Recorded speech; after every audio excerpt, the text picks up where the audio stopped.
শুভ দুপুর সকল বন্ধুদেরকে জানাই দুপুরের শুভেচ্ছা শুভকামনা। আজকে দুপুরে রান্নাবান্না নিয়ে চলে এসেছি।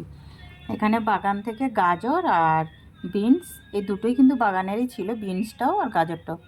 এটা এই যে ভাজা করেছি কালো জিরা ফোড়ন দিয়ে। আর এখানে শিম বাটা করেছি, ঝাল ঝাল করে করেছি শিমটা বাটা। আর শীতের দিনে তো একটু বাটা বুটা খেতে আমাদের ভালোই লাগে সবাইরে কিন্তু। আর মসুর ডাল করেছি পেঁয়াজ রসুন টমাটম দিয়ে মসুর ডাল করেছি, একটু গাঢ় গাঢ়ই করেছি, একদম পাতলা করিনি ডালটা। দেখুন, নামাবার আগে ধনেপাতা দিয়ে দিয়েছি। আর আছে এখানে, এটা হয়েছে বাটা মাছ, বাটাই মানে একটু বড় বাটা, দেখুন একটু বড় আছিল বাটাটা, কেটে দিয়েছি মাঝখান দিয়ে বাটা মাছের।